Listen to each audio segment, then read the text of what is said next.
Good morning, everybody. It's Monday. I'm in Bryan and the sun is shining. Let's go.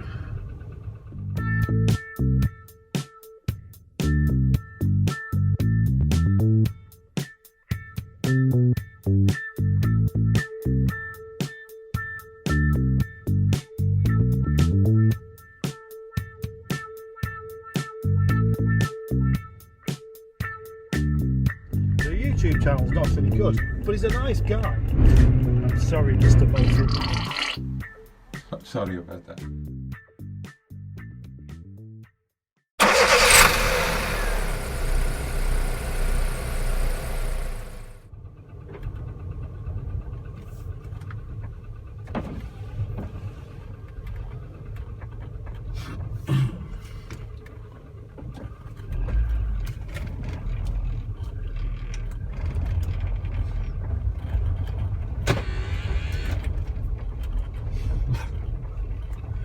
Bloody noise.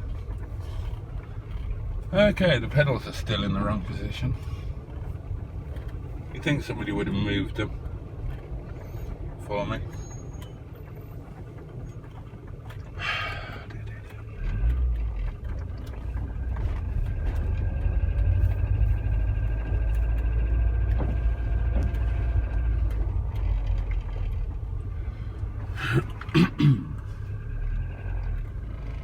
Not the easiest of junctions, this one.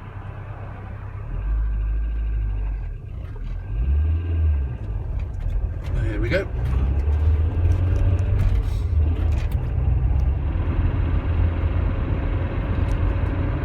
Now then, depending where you come from, you would either say, looking at those clouds, it's a bit dark over Bill's mother's. Oh God, look at my hair. Or it's a bit dark over Grandad's carrots. I think Grandad's carrots was a West Midlands thing, and Bill's mother's is more of an up here thing.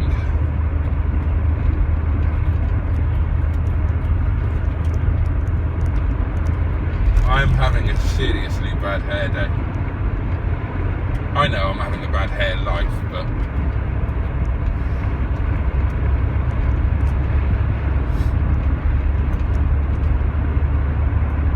I think we're going to need to stop at Carver and get some fuel.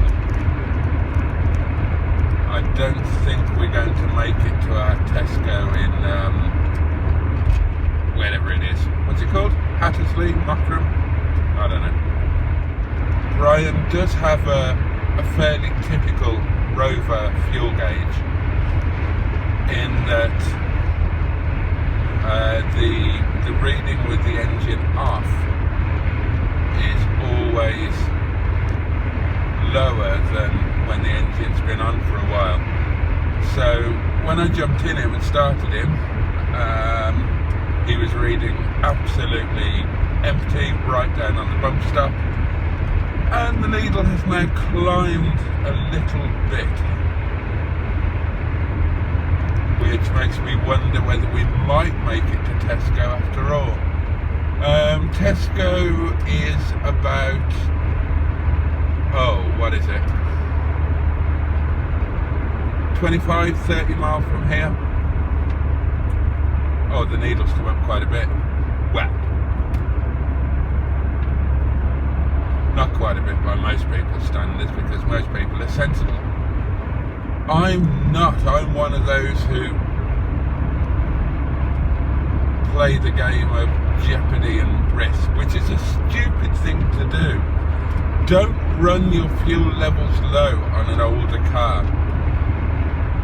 There are a number of reasons why it's not a good idea, but one of the main ones is that an old petrol tank will probably be a little bit rusty and have bits of detritus floating at the bottom, and the lower you allow your fuel to go, the more the chances are of sucking up a bit of said detritus and blocking up the fuel filter.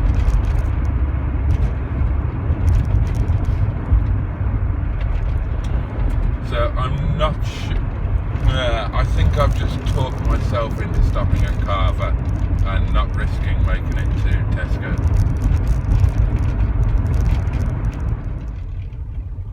This could have been a bit dodgy. There was zero warning for this.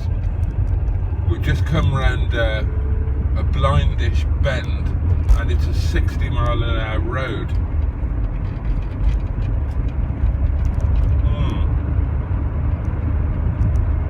That could have ended less well.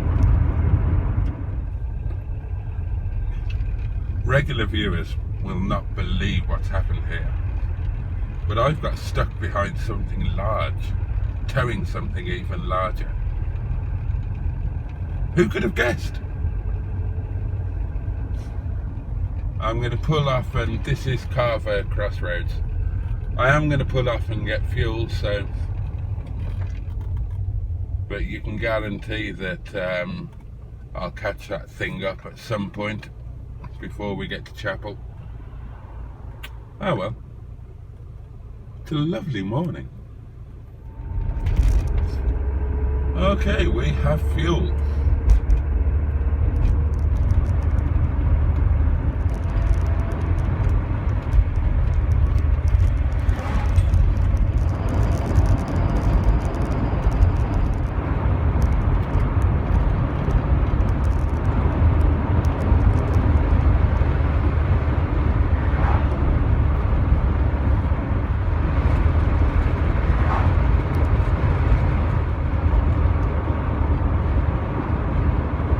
One thing that's happened since I last spoke to you,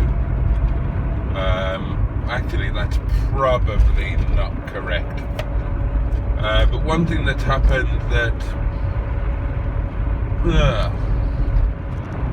okay, so something that's happened is that Apple have released the iPhone 14, and that's quite important, I guess, to people who like to have the very latest technology or the very latest thing or status symbol or fashion statement, whatever you want to call it. But it also has a meaning for people who operate at the other end of the spectrum, like me, because whenever Apple introduce a new model, then at the other end of the scale it means that they stop supporting an old model, and specifically this year, recently, they've stopped supporting the iPhone 7 series and the iPad Air 2, both of which I happen to own.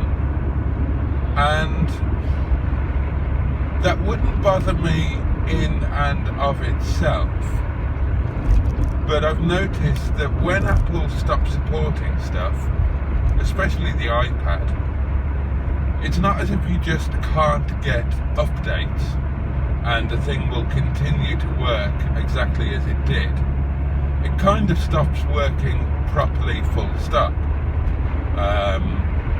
Apps will keep crashing when you're in the middle of it, and the whole thing starts to run really extremely slowly. And I guess that this is a form of built-in obsolescence, so that if you are one of those people who gets the maximum of your money's worth from something by keeping it for as long as possible, they make sure that it gets to a point where even you have to upgrade it, which, you know, as a business model, I suppose is fair enough, although of course it is somewhat annoying to people specifically in my position. However, now then, what I've done over the past umpteen years is I run 2 SIM-only contracts, one for my phone and one for my cellular iPad. And in terms of the actual devices themselves, then when one becomes no longer fit for purpose, no longer supported, etc., etc., etc., I rely on a friend or somebody taking pity on me and selling me their not quite out of date. So for example, this time last year I had an iPhone 6. It was no longer supported, and so I bought an iPhone 7 Plus off a friend, knowing that I would get 12 months out of it. However, since then, of course, I've started doing this nonsense, and I quite fancied having something a little bit more up to date to see if it made a difference with things. So I've pushed the boat out and actually upgraded my contract. Obviously I haven't got any actual money to spend, so I'm not going to go out and just buy the devices. I would if I could, but I can't. So I've upgraded my contracts and got something a little bit more modern. Now I haven't gone for the very latest or the very poshest, because I'm buggered if I'm going to pay 70, 80, 90, 100 quid a month for a couple of devices. But I have gone more modern. So I ordered an iPad 9th generation, which I think is a current model, but it's like the bottom of the range. But it's still probably going to be a different league to my 6 or 7 year old iPad that I have been using. It's certainly a little bigger, which will make editing a little easier, and that has arrived, and I've set it up, but I haven't started actually using it yet, because I'm waiting for a case to arrive, which will arrive at some point today, and hopefully will be waiting for me when I get back home. So that's quite exciting, and I've ordered a new phone, which definitely isn't current. The current model just released is the iPhone 14, and I've ordered an iPhone 11. So it's like 3 models out of date, but bear in mind that I've been using an iPhone 7. So it's 4 models newer than I'm used to using. So that's a good old jump up, isn't it? That's a 4-year leap in technology. So I'm hoping that that will pay dividends in terms of the quality of the camera, and thus the films. Excuse me.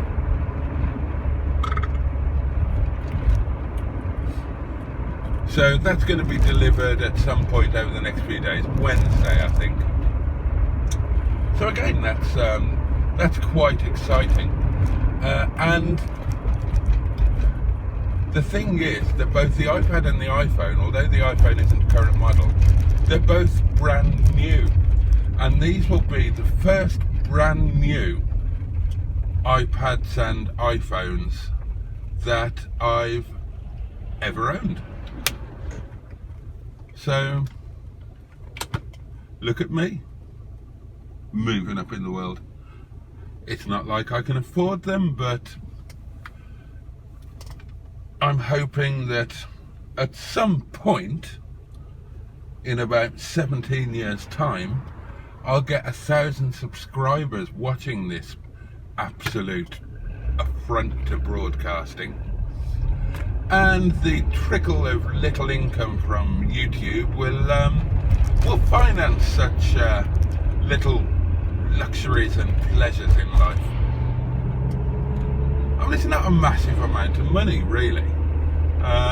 If you consider that my SIM-only thing on my iPad was, I think it was £16.85, and the new one is like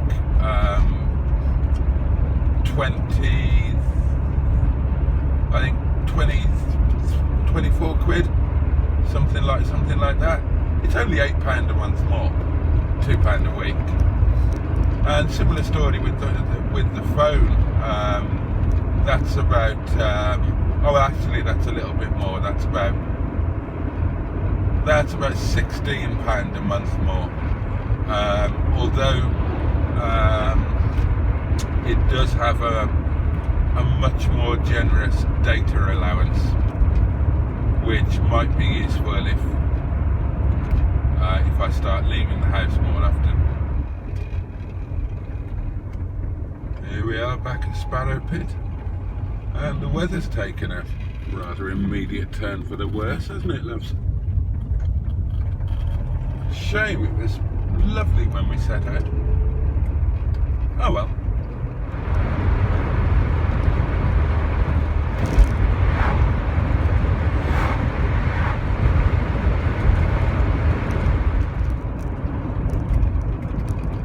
Well, this is nice, isn't it? I've just been listening to a CD that I have in the car here, and oh, that's cute. What was that? And if you watch my joint channel with Mustard, what's it called, Boaty? Well, it's called Mustard and Boaty Do Cars. Is it worth watching? Not really. Anyway, if you watch that, then on the, I think, most recent episode, you may have spotted Mustard looking in this very car, this Brian here, noticing a Madonna CD and asking me if it was there ironically or as a bet, or generally just taking the piss a bit. And I said that viewers of my channel would know why it was there because I did a whole video on it. But now that I think about it, I'm not sure that that's true. I think that when I expounded upon that particular CD and my reasons for owning it, I owe it nothing. I owe you nothing. I think that that whole thing was a Facebook thing. I think it was before I started any of this YouTube nonsense. And the chances are that anybody watching this isn't my friend on Facebook, or at least wasn't then. So you probably don't know why I've got this CD. So I'll tell you.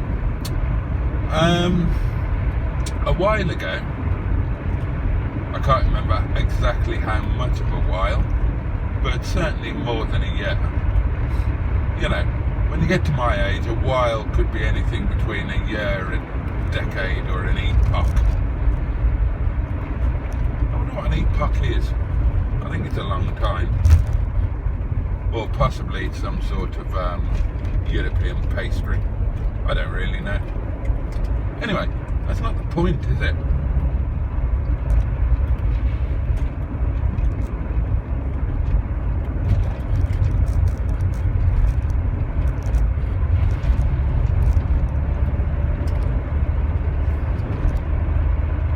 You knew I was going to film this, didn't you?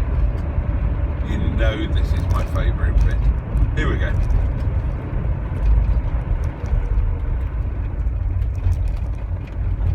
Oh, busy today. Oh gosh, and the sun is shining for this little bit. That's nice.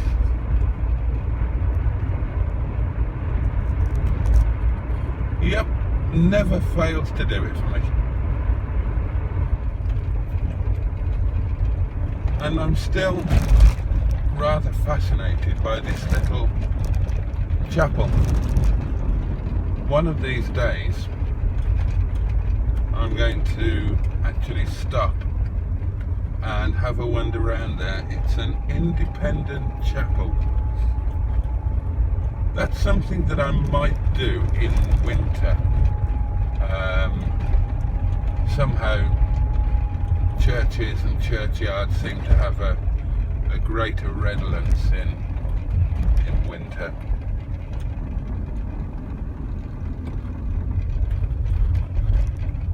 I love that little place that we just passed on the left as well. That's got some genuine age to it. In fact, it's a rather charming little village.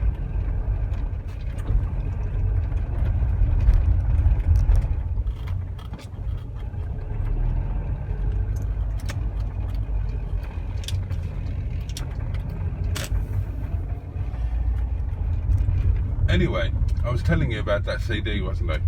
So, a while ago, I decided that I would start buying some of the albums, CDs, whatever you want to call them, that were kind of important or played a part at some point in my life, and would then act as an aid memoir. Oh, it's my other church. Oh, I do love this. And of course, you know how obsessed I am with this little area here, and that viaduct and that railway line, and there we go. So yeah, I was going to buy all of the music that, you know how you can listen to a record or look at an album or listen to an album and it takes you back to that time in your life where you first listened to it, or where you were listening to it when something important or memorable happened. You know, maybe it was playing when you first went to somewhere that you ended up loving and having a lifelong love affair with, or it was playing when you lost your virginity or something of that nature. You know the sort of thing I mean, I'm sure. And yeah, so oh, hello. Whee! So I decided to do that, and oh god, here we go. There's no way around this big bugger. You just got to go straight over it. Take it like a man. That one's kind of hidden. Oops.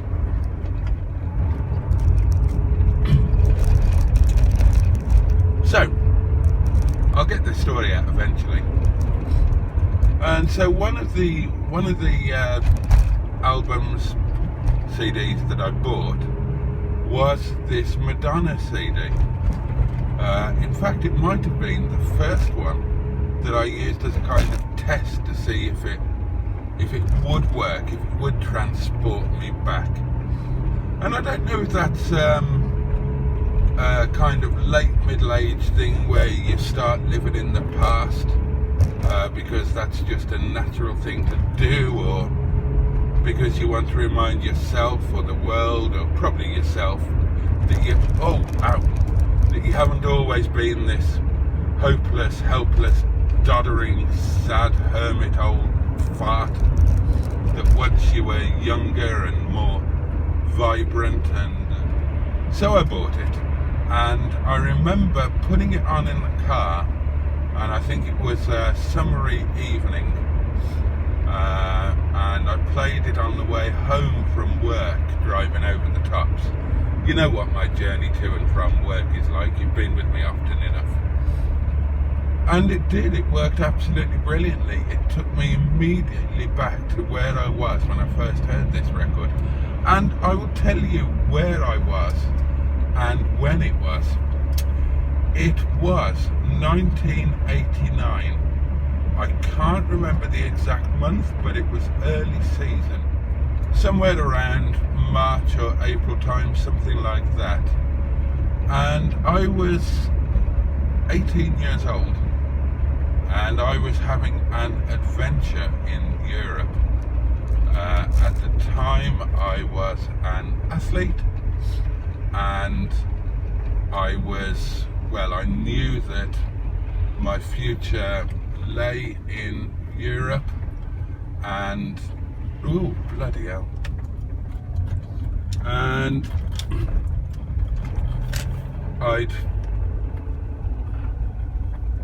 it was kind of the time for me to make the leap, get my arse over there and give things a chance to happen. Because my sport, You don't know what my sport was, do you? I was a racing cyclist, and at that time there was nothing happening in the UK. There was a club scene, there was an amateur scene, there was a UK domestic pro scene. But if you wanted to do anything at all, you had to get out of the UK and get yourself over to Europe. There were no British teams really racing in Europe. ANC had a go in '87, which spawned a rather excellent book called Wide-Eyed and Legless, which you really should read if you ever get the chance. Tony Kappa.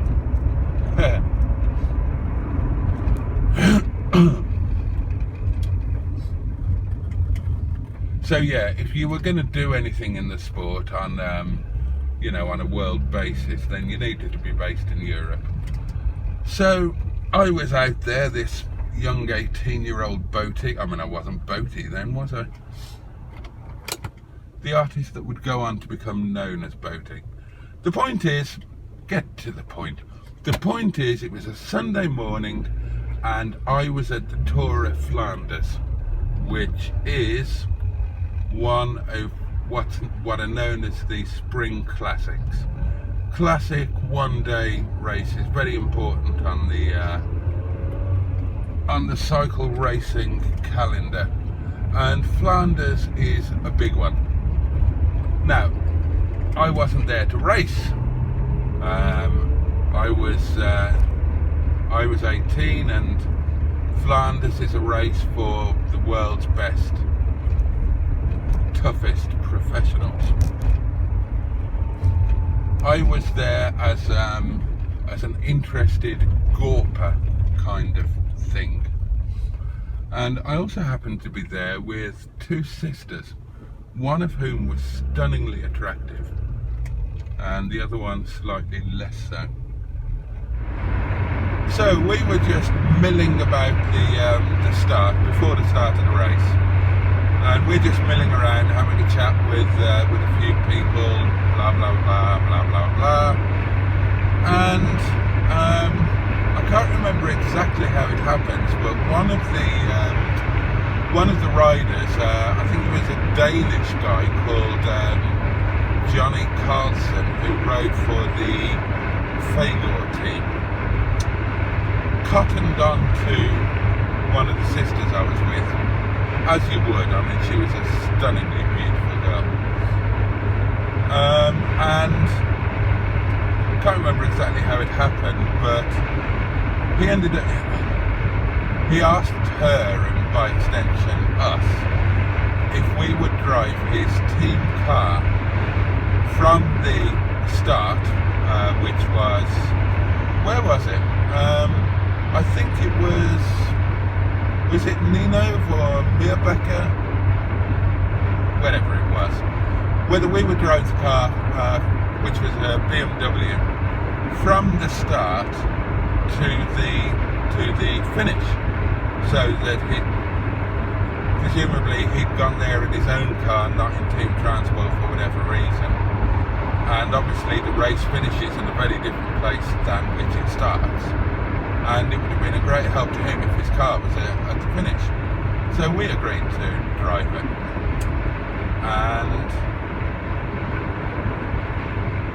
and that CD was in the car, and we kind of played it all day, and it was quite a cool thing for an 18-year-old kid from the council estates, well, an 18-year-old kid from South Wales and then the council estates of Birmingham and Redditch, to be in Flanders in a BMW professional team car, arsing about Flanders. So basically, those are the memories that that particular CD evokes. When I put it on, I'm not an old fart bumbling around doing whatever I'm doing hopelessly. I'm a thrusting young 18-year-old buck sitting in a BMW with an incredibly gorgeous girl and her sister, driving around Flanders.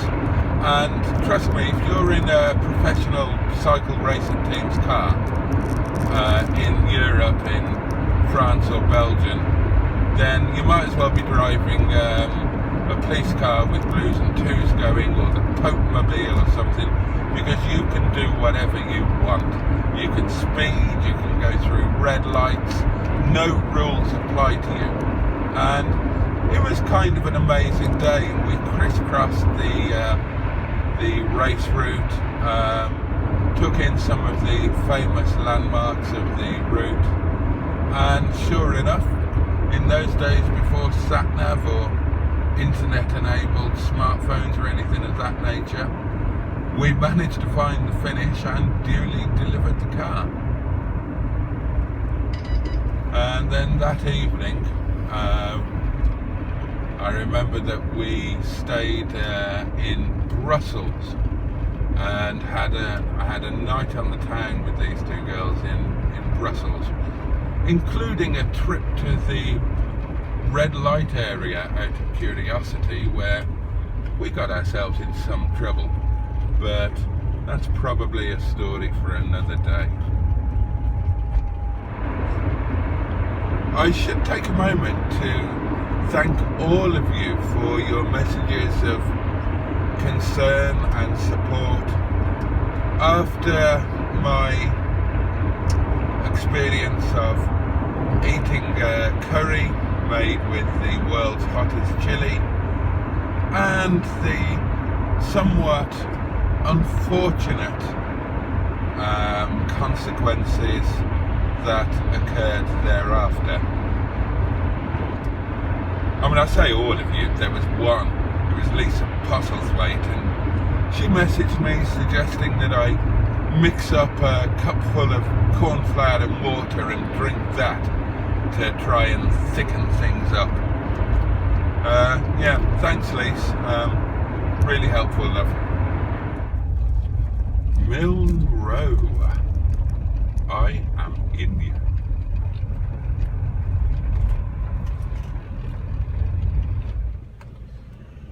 One thing I can tell you about young Brian here is that he has what must be the two most industrious mirror spiders ever known to mankind, or spiderkind.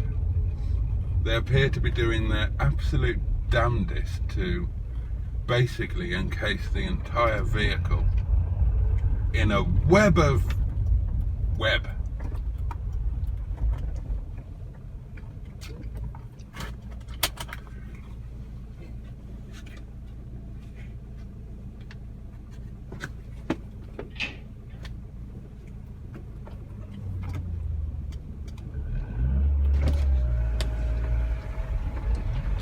Good morning, Captain.